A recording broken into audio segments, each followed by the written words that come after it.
नमस्कार, देवभूमि समाचार में आपका स्वागत है। आपके साथ मैं रीना झाबालियान। खबरों का रुख करेंगे, लेकिन उससे पहले एक नजर डालते हैं इस वक्त की हेडलाइंस पर। धामी कैबिनेट बैठक में मुख्यमंत्री एकल महिला स्वरोजगार योजना की घोषणा। हर साल 2000 महिलाओं को स्वरोजगार देने का ऐलान। कुल 20 प्रस्तावों पर लगी मुहर। लेट लतीफी से दफ्तर पहुंचने वाले कर्मियों पर चलेगा अनुशासन का डंडा। कार्मिक विभाग ने जारी किया आदेश, बायोमेट्रिक हाजिरी लगाना अनिवार्य। डेंगू और मलेरिया से निपटने के लिए दून जिला प्रशासन की खास तैयारी। फॉगिंग के साथ घर घर जाकर की जाएगी डेंगू लार्वा की जांच। अस्पतालों में व्यवस्था दुरुस्त करने के निर्देश। टिहरी के गंगी गांव में आजादी के बाद अब पहुंची बिजली। सोलर लाइट के भरोसे रहते थे ग्रामीण। स्थानीय लोगों ने किया विधायक और डीएम का धन्यवाद।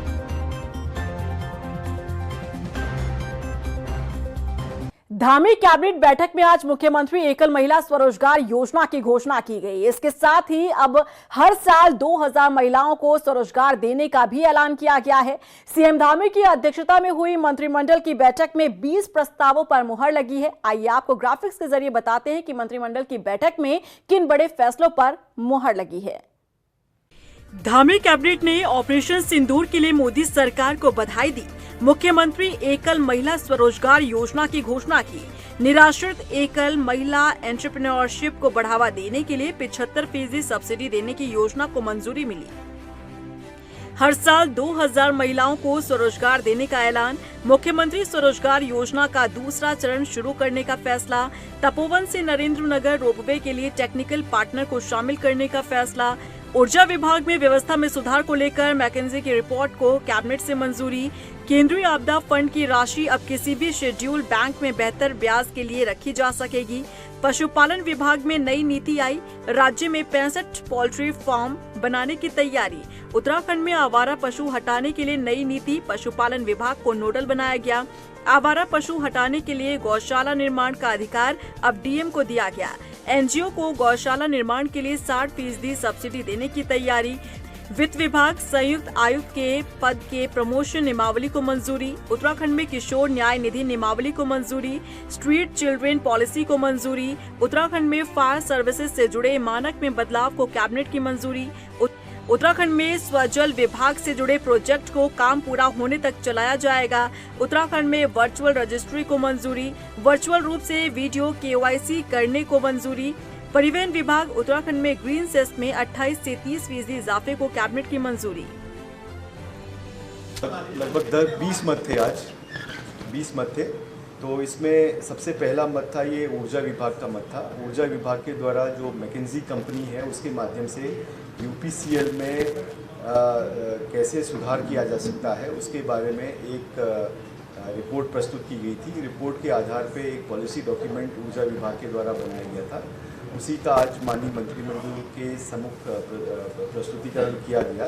माननीय मुख्यमंत्री जी द्वारा ऑपरेशन सिंदूर के लिए माननीय प्रधानमंत्री जी, माननीय गृह मंत्री, रक्षा मंत्री और पूरी भारतीय सेना को जो जिस तरह से संचालित किया गया है सफलतापूर्वक, उसके लिए बहुत बहुत बधाई और धन्यवाद भी प्रेषित किया।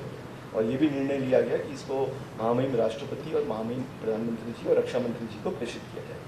दूसरा मत ये सचिवालय प्रशासन मुख्यमंत्री कार्यालय मत का था। इसमें जो आपदा मुख्यमंत्री राहत कोष में जो धनराशि रखी जाती है, अभी तक वो पब्लिक सेक्टर बैंक में रखने की व्यवस्था थी। उसमें अधिकतम ब्याज कमाने के लिए जो सभी शेड्यूल्ड कमर्शियल बैंक को इसमें अलाउ किया गया है, उसमें ये व्यवस्था की गई कि जो अधिकतम ब्याज देंगे वहीं पे मुख्यमंत्री राहत कोष की धनराशि रखी जाएगी। ऑपरेशन सिंदूर की सफलता और भारतीय सेना के शौर्य को देखते हुए अब बीजेपी तिरंगा यात्रा निकाल रही है। देहरादून से शुरू हुई तिरंगा यात्रा अब हर जिले में जाकर भारतीय सेना के शौर्य गाथा को सुनाएगी और इसके लिए प्रदेश भर में बीजेपी महिला विंग सिंदूर यात्रा भी निकालने जा रही है। देखिए, तिरंगा शौर्य सम्मान यात्रा, इसके पीछे का मूल भाव देश के प्रत्येक नागरिक को देश के सैनिकों के सम्मान में एक प्रकार का ज्वार दिखाई दे, प्रभाव दिखाई दे, इसके नाते सब जगह हो रहा है। देहरादून के राजधानी के बाद हमारे जिला केंद्रों पे यात्राएं हो रही, प्रमुख स्थानों पर भी हो रही हैं। जैसे कल विकास नगर में हुई, बड़े स्थानों पर नैनीताल में है, मसूरी में है। तो एक प्रकार से प्रमुख स्थान और सभी जनपदों में हम इस यात्रा को करने वाले हैं, जो बड़ी संख्या में है। और हमने कोई पार्टी के झंडे को इसको स्वरूप नहीं दिया है, हमने तिरंगे को स्वरूप दिया है, एक नागरिक राष्ट्र के नाम। उत्तराखंड के सरकारी कर्मचारियों के लिए जरूरी खबर है। लेट लतीफी से दफ्तर पहुंचने वाले कर्मियों पर अब कार्रवाई की जाएगी। जी हां, कार्मिक विभाग ने एक आदेश जारी करते हुए कहा कि सभी कर्मियों को बायोमेट्रिक हाजिरी लगाना जरूरी है। साथ ही 9:45 तक दफ्तर पहुंचना होगा। साथ ही महीने में एक दिन की देरी से आने पर कर्मचारियों को मौखिक चेतावनी दी जाएगी। महीने में 2 दिन देर से आने वाले कार्मिकों को लिखित चेतावनी दी जाएगी और महीने में 3 दिन देर से आने वाले कर्मचारियों का पैसा कटेगा और 4 दिन से ज्यादा देर से आने पर अनुशासनात्मक कार्रवाई की जाएगी। रुड़की में कांग्रेस नेताओं ने मध्य प्रदेश के बीजेपी मंत्री विजय शाह के खिलाफ कड़ी कार्रवाई करने को लेकर एसपी देहात को एक ज्ञापन सौंपा। साथ ही उन्होंने कहा कि देश की बेटी और भारतीय सेना के अफसर सोफिया कुरैशी को लेकर दिए गए विवादित बयान पर मंत्री के खिलाफ कड़ी कार्रवाई होनी चाहिए। देश की जो भावनाएं विजय शाह मध्य प्रदेश के मंत्री ने आहत की हैं, सोफिया कुरैशी को आतंकवादियों की बहन करार दिया है, उससे संपूर्ण पूरे देश की भावनाएं आहत हुई हैं। और जिस तरीके से उन्होंने देश की सेना के ऊपर बातों से प्रहार किया और साथ ही साथ महिला शक्ति के ऊपर, देश के ऊपर प्रहार किया, उसकी कार्रवाई की मांग को लेकर के एक एफआईआर के रूप में ज्ञापन हमने एसपी देहात साहब को सौंपा है। उस पर न्यायोचित कार्रवाई की मांग की है। भारत पाकिस्तान युद्ध विराम के बाद अब एक और जंग शुरू हो गई है और वो है साइबर वॉर। जानकारी के मुताबिक पाकिस्तान हर दिन भारत के अलग अलग संस्थानों पर साइबर अटैक करने की कोशिश कर रहा है। उत्तराखंड भी अब इस टारगेट लिस्ट में शामिल हो गया है। मिलिट्री पुलिस कंट्रोल रूम में संदिग्ध मैसेज आए थे, इसमें यूनिट की सुरक्षा से संबंधित जानकारी हासिल करने की कोशिश की गई है। देखिए रिपोर्ट। भारत पाकिस्तान युद्ध विराम के बाद साइबर वॉर की कोशिश, सुरक्षा से जुड़ी जानकारी जुटाने में लगे हैकर्स। भारत पाकिस्तान के बीच चल रहा युद्ध फिलहाल थम गया है, लेकिन दूसरी तरफ साइबर अटैक की कोशिशें जारी है। देहरादून के क्लेमेंटाउन स्थित मिलिट्री पुलिस स्टेशन पर साइबर हमले का प्रयास किया गया। साइबर अपराधियों ने मिलिट्री पुलिस कंट्रोल रूम में एपी की फाइल और पाकिस्तान से जुड़े कई संदिग्ध मैसेज भेजे हैं। सेना की ओर से इस संबंध में साइबर अपराध थाने में शिकायत की गई है। क्लेमेंटाउन थाना पुलिस ने जांच शुरू कर दी है। मिलिट्री पुलिस की ओर से दी गई तहरीर में बताया गया कि मिलिट्री पुलिस कंट्रोल रूम में संदिग्ध मैसेज आए थे, इसमें यूनिट की सुरक्षा से संबंधित जानकारी हासिल करने की कोशिश की गई। देखिए, ये जो 14th हमारी इन्फेंट्री डिवीज़न प्रोवोस्ट यूनिट है क्लेमेंटाउन क्षेत्र की, तो उनका जो मिलिट्री पुलिस कंट्रोल रूम है, तो वहाँ पे 4 और 5 तारीख के दरमियान कुछ अननोन नंबर से कुछ व्हाट्सएप मैसेजेस उनके द्वारा जो है ट्रैक किए गए थे और वो संदिग्ध नंबर थे। उनमें कोई एपी के फाइल जैसा कि बताया जा रहा है कि कोई फाइल वगैरह थी। उस फाइल के माध्यम से जो सिक्योरिटी ब्रीच है या जो हमारे क्लेमेंटाउन आउटपोस्ट या जो यूनिट की सिक्योरिटी संबंधित कोई जानकारी है, तो उसको गैदर करने की कोशिश, जैसा कि वादी के द्वारा बताया गया, वो की गई थी। तो उनकी वादी की तहरीर के आधार पर इसमें एफआईआर हमारे द्वारा जो सुसंगत धाराएं हैं आईटी एक्ट की, वो दर्ज कर ली गई है। भारत पाकिस्तान के बीच सीमा पर भले ही गोलीबारी थम गई हो, लेकिन अब जंग साइबर स्पेस में लड़ी जा रही है। पाकिस्तान की ओर से भारत के महत्वपूर्ण संस्थानों को टारगेट किया जा रहा है। उत्तराखंड के भी कई संस्थानों के सर्वर पर साइबर अटैक की कोशिशें तेज हो गई है। सूत्रों की माने तो आईटीडीए में मौजूद यूसीसी पोर्टल, राज्य कोषागार यानी ट्रेजरी और अस्पतालों के सर्वर तक को निशाना बनाया जा रहा है। लगातार बढ़ते साइबर अपराधों को देखते हुए अब साइबर कमांडो के विशेष शाखा की स्थापना की जा रही है। देखिए, जैसे मैंने बताया आपको कि 2 तरीके के साइबर में अगर हम उसको बाइफरकेट करें, एक तो साइबर क्राइम होता है जिसको सीसीपीएस डील करता है, साइबर क्राइम का फ्रंट हुआ, एक साइबर सिक्योरिटी का फ्रंट हुआ।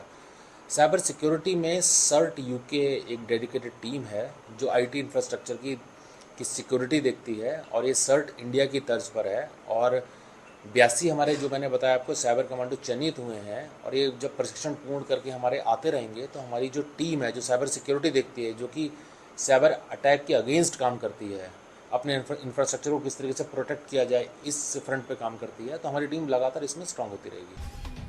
जैसे जैसे देश डिजिटल हो रहा है वैसे वैसे साइबर सुरक्षा की चुनौतियां भी बढ़ती जा रही हैं, लेकिन देश की साइबर फोर्स हर मोर्चे पर तैयार है। पाकिस्तान की साजिशों को नाकाम किया जा रहा है और ये जंग अब सिर्फ बंदूकों से नहीं, कीबोर्ड और कोड से भी लड़ी जा रही है। तो साफ है, पाकिस्तान अब साइबर वॉरफेयर से भारत को अस्थिर करने की कोशिश कर रहा है, लेकिन भारत की साइबर फोर्स पूरी तरह से सतर्क है और हर चुनौती से निपटने को तैयार है। गर्मी के मौसम के साथ ही डेंगू और मलेरिया का खतरा भी बढ़ने लगा है। ऐसे में देहरादून जिला प्रशासन पहले से ही अलर्ट मोड पर है। डेंगू की रोकथाम के लिए घर घर सर्वेक्षण से लेकर दवाओं और जांच व्यवस्था तक खास तैयारी की जा रही है। जिलाधिकारी सविन बंसल ने बताया कि यहां पर वॉलंटियर्स और निगम कर्मियों की टीमें घरों में जाकर लार्वा की जांच और नष्ट करने का काम कर रही है। इसके साथ ही सरकारी अस्पतालों में डेंगू से निपटने के लिए दवाएं, टेस्ट किट्स और यहाँ पर कई मशीन जो है और ब्लड सैंपल्स लिए जा रहे हैं। देखिए, जो हमारे कम्युनिकेबल डिजीज़ हैं डेंगू मलेरिया, तो उसमें हमारे दोनों एस्पेक्ट्स हैं, प्रिवेंटिव और थेरेप्टिक। तो प्रिवेंटिव एस्पेक्ट पे हमारे घर घर जाकर सर्वेक्षण करने हैं, आशा वर्कर्स को, आशा फैसिलिटेटर्स को, अग्रणी अमला है हमारा, इनके साथ साथ हमारे वॉलंटियर्स भी रखे गए हैं और हमारे निगम के कर्मी भी हैं। तो इन सबको प्रेरित रखना बहुत आवश्यक है। इसके लिए जिले स्तर से उनको एडिशनल 1500 रुपये दिए जा रहे हैं और उत्कृष्ट कार्य करने वालों को 1555 रुपये अतिरिक्त दिए जा रहे हैं, वो संख्या कितनी भी हो। इसके साथ साथ जो हमारे वॉलंटियर्स रखे हैं उनका सुपरविजन भी आशा फैसिलिटेटर्स को दिया गया है ताकि वो उनके नियंत्रण में रहकर, उनके सुपरविजन में रहकर कार्य करें।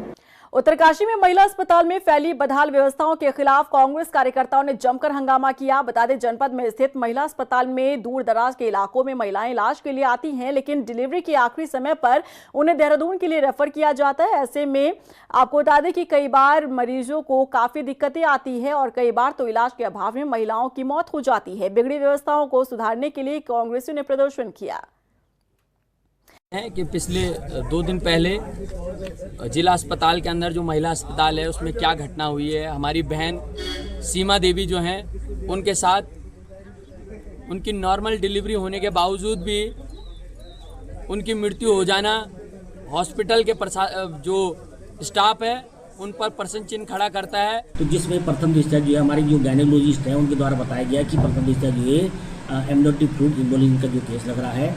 बाकी ये लोग आए थे, शिकायत कर रहे थे कि यहाँ पे हम कई प्रकार की जो है दिक्कतें हो रही है, कोई ड्यूटी समय पर, तो जो भी प्रकरण थे तो सबकी जो जांच की जाएगी, क्योंकि रोटेशन जो ड्यूटी थी किस ड्यूटी में थी, क्या था, वो पूरा विस्तार से इसकी एक जो है जाँच करके इसका। एक तरफ देश हाईटेक हो रहा है तो वहीं दूसरी ओर आज भी कई गांव ऐसे हैं जहां मूलभूत सुविधाएं तक नहीं। इन्हीं में से एक है टिहरी जनपद का सीमांत गांव गंगी गांव, जहां आजादी के इतने साल बाद अब जाकर बिजली पहुंची है और लोगों के घर रोशन हुए हैं। देखिए रिपोर्ट। टिहरी के सीमांत गांव में आजादी के वर्षों बाद पहुंची बिजली। गंगी गांव में सोलर लाइट के भरोसे रहते थे ग्रामीण। ग्रामीणों ने किया विधायक और डीएम का धन्यवाद। सुनकर अजीब जरूर लगेगा, लेकिन ये सच है कि आज जहां एक तरफ देश हाईटेक हो रहा है, नई नई टेक्नोलॉजी का लोग इस्तेमाल कर रहे हैं, तो वहीं दूसरी तरफ इसी देश में कई गांव ऐसे भी हैं जो मूलभूत सुविधाओं से वंचित हैं। ऐसा ही एक गांव उत्तराखंड के टिहरी जिले का है, सीमांत गांव गंगी, जहां आजादी के इतने सालों बाद अब जाकर बिजली पहुंची है। अब लोगों के घर रोशन हुए हैं। इस गांव में अभी तक 12 परिवारों ने बिजली के कनेक्शन लिए हैं। बता दें कि सीमांत गंगी गांव में अब तक बिजली की कोई सुविधा नहीं थी। आजादी के सालों बाद भी लोग मूलभूत सुविधाओं के लिए जूझ रहे थे। 18 दिसंबर 2018 को गंगी गांव में सड़क पहुंची थी। गांव के लिए बिजली उपलब्ध कराने की जिम्मेदारी उरेडा विभाग को दी गई थी, जो किसी कारणों से पूरी नहीं हो पाई। बीते साल दिशा समिति की बैठक में क्षेत्रीय विधायक शक्तिलाल शाह ने सांसद माला राज्य लक्ष्मी शाह के संज्ञान में ये मामला डाला, जिसके बाद सांसद ने डीएम मयूर दीक्षित को उरेडा के बजाय ऊर्जा निगम को गंगी गांव में बिजली पहुंचाने के निर्देश दिए। गंगी गांव के लोगों ने शासन प्रशासन और विद्युत विभाग का आभार जताया है। ऊर्जा निगम का कहना है कि अभी तक 50 परिवारों ने बिजली के कनेक्शन के लिए आवेदन किया है, जिसमें से काफी कनेक्शन लगा दिए गए हैं। मैं सबसे पहले धन्यवाद करता हूं आप लोगों का आपके चैनल के माध्यम से जो हमारे आगे आवाज़ पहुंचेगी। और सबसे पहले धन्यवाद तो करता हूँ मैं जिलाधिकारी महोदय जी का, मयूर दीक्षित जी का, जिनका अथक प्रयास रहा है यहाँ पे गंगी के लेके सीमांत क्षेत्र में लाइट जानी चाहिए। और माननीय विधायक जी, हमारे भारतीय जनता पार्टी के जितने भी कार्यकर्ता हैं, इतने सब कर्मठ रहे हैं और सबके अथक प्रयासों से यहाँ पे जो है 70 साल बाद जो है हमको रोशनी मिली है। यहाँ पे हमको अच्छी बिजली का वो मिला है। और टिहरी जिले के सुदूरवर्ती गांव जो गंगी, हम सभी लोग जानते हैं कि पर्यटन की दृष्टि से बहुत महत्वपूर्ण गांव है और हमारा अंतिम गांव भी है। आज मैं बड़े हर्ष के साथ आपको बताना चाहूँगा कि ये गांव में आज बिजली पहुंची है। इसके लिए मैं अपने उन पूर्व साथियों का, जिन्होंने इसके लिए बहुत बड़ा संघर्ष किया, और माननीय विधायक जी का और अपने ज़िले के जिलाधिकारी महोदय का मैं बहुत विशेष रूप से आभार प्रकट करना चाहूँगा। वहीं विधायक शक्तिलाल शाह ने सीएम धामी और जिले की टीम का धन्यवाद करते हुए कहा कि उन्हें खुशी है कि गंगी गांव में बिजली पहुंची है। वहीं उन्होंने कहा कि इस कार्य में ऊर्जा निगम और जिला अधिकारी मयूर दीक्षित का विशेष योगदान रहा है। देखिए, निश्चित ये मैं अपने प्रदेश के युवा मुख्यमंत्री आदरणीय पुष्कर धामी जी का और अपने ज़िले की टीम का भी धन्यवाद करना चाहूँगा।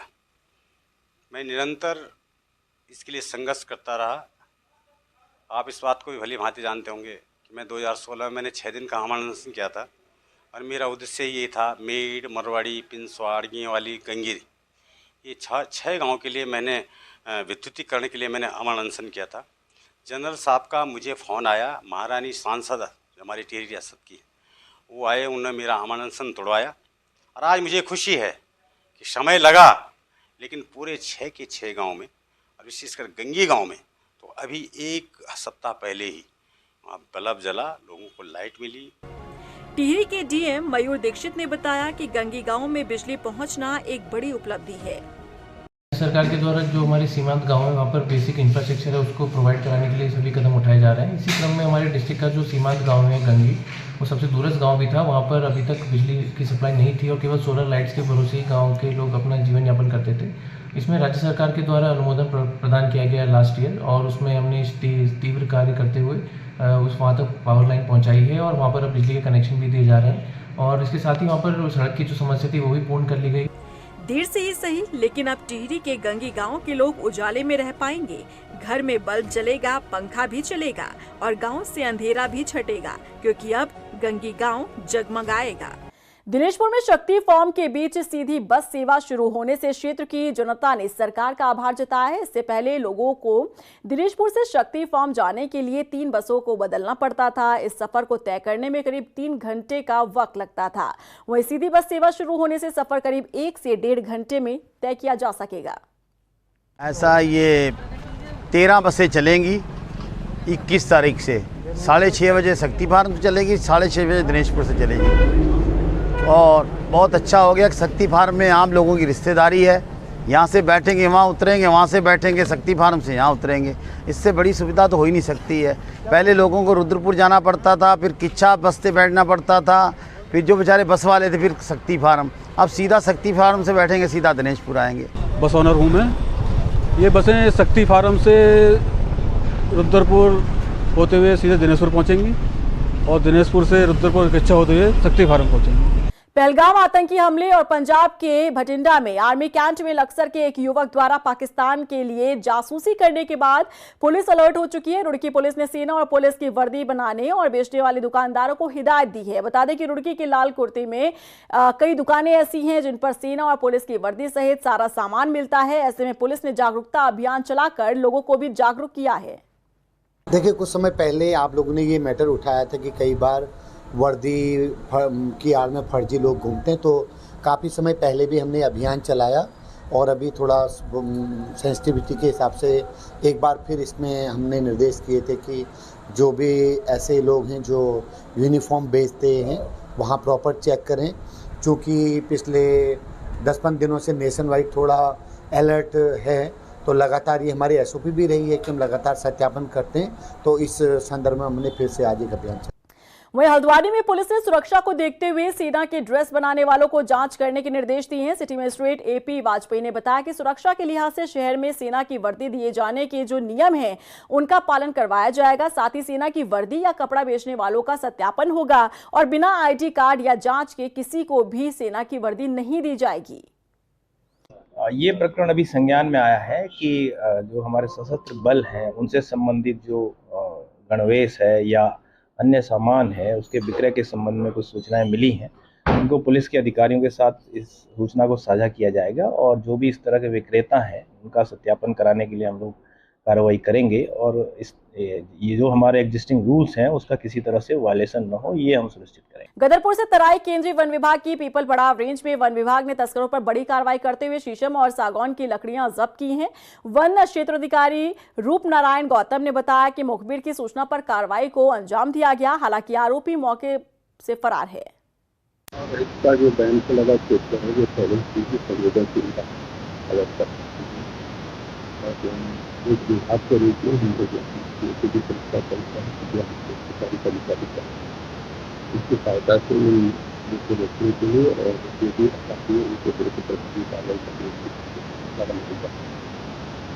इस क्रम में पिछले कुछ समय में काफ़ी बड़ी संख्या में कार्रवाई हुई है। काफी बरामद की गई है।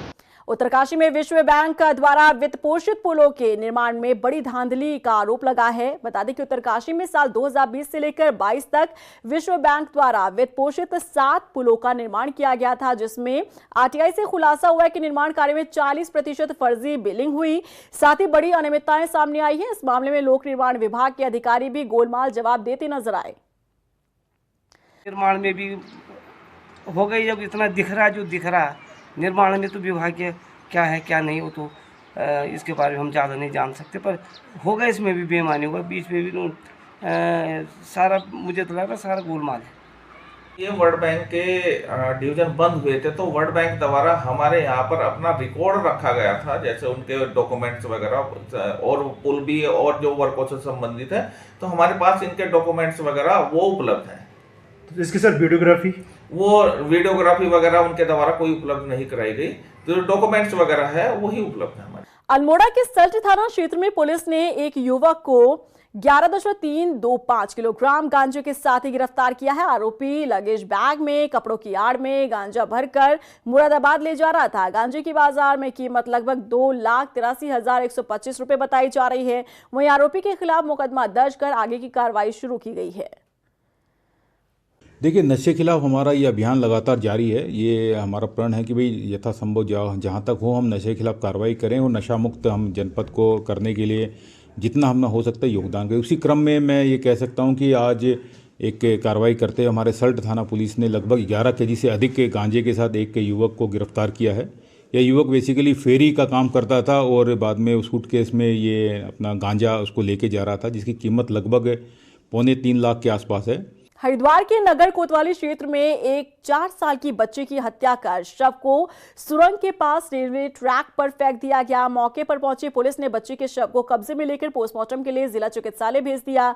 दरअसल हरिद्वार के रोड़ी बेलवाल स्थित गड्ढा पार्किंग में रहने वाली बच्ची 2 दिन से लापता थी, जिसके बाद बच्ची के पिता की शिकायत पर मामला दर्ज कर छानबीन शुरू हुई। अब पुलिस मामले की तहकीकात कर रही है। कल शाम को बम दास जो हमारे गड्ढा पार्किंग क्षेत्र में झुग्गी बना के रहते हैं, उनके द्वारा पुलिस में आके एक सूचना दी गई थी कि उनकी 4 साल की बच्ची घर से लापता है। उनके द्वारा इसे खोजने का प्रयास किया जा रहा है। इसके साथ ही उन्हीं के साथ रहने वाला अभियुक्त सूरज वो भी घर से लापता है। जब पुलिस के द्वारा तत्काल अपहरण में मुकदमा करके इसमें उसकी खोज के हम लोगों के द्वारा प्रयास किए गए। आज सुबह बच्ची का शव रेलवे ट्रैक के पास में मिला है। इस शव को पुलिस के द्वारा आवश्यक जो कार्रवाई है पीएम के लिए भेजा गया है। रुड़की में हुई फायरिंग प्रकरण का पुलिस ने खुलासा कर दिया है। तमंचे से फायर कर आत्मघाती हमले के आरोपी को 12 घंटे के भीतर पुलिस ने गिरफ्तार कर लिया। बता दें कि बीते दिन आरोपी का रणजूरा गांव में विवाद हुआ था, जिसके बाद मौके पर पहुंची पुलिस ने मामले की जांच शुरू की और आरोपी को गिरफ्तार कर लिया। 112 के माध्यम से थाना रुड़की में एक सूचना प्राप्त हुई थी, जिसमें वादी गुफरान द्वारा ये आरोप लगाया गया था कि एक व्यक्ति अरशद दल्ला के द्वारा उसके ऊपर मारपीट और फायरिंग की घटना की गई थी। ये वीडियो सोशल मीडिया पर काफ़ी वायरल भी हो रहा था। पुलिस ने तत्काल मामले की गंभीरता को देखते हुए अभियुक्त पंजीकृत किया गया और जो अभियुक्त है उसकी अरेस्टिंग के हम लोगों के द्वारा लगातार प्रयास किए जा रहे थे। इसमें अलग अलग टीमों के द्वारा 12 घंटे के अंदर अभियुक्त को मय तमंचे के और मय कारतूस के अरेस्ट किया जा सका है।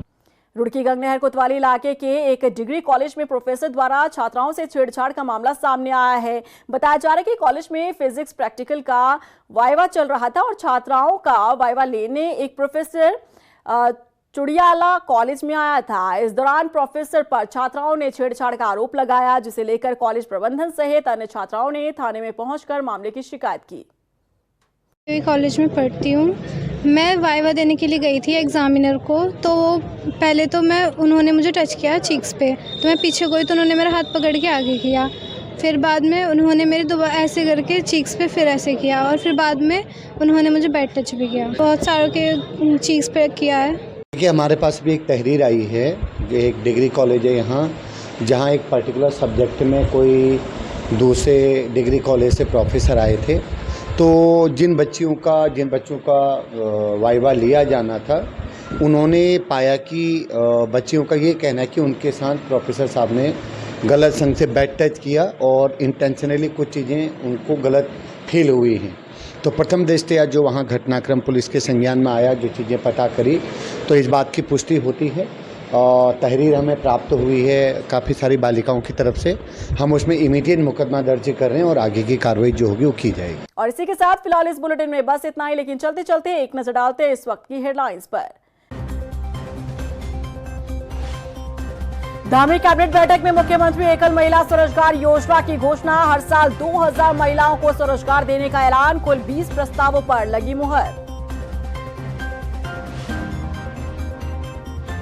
लेट लतीफी से दफ्तर पहुंचने वाले कर्मियों पर चलेगा अनुशासन का डंडा। कार्मिक विभाग ने जारी किया आदेश, बायोमेट्रिक हाजिरी लगाना अनिवार्य।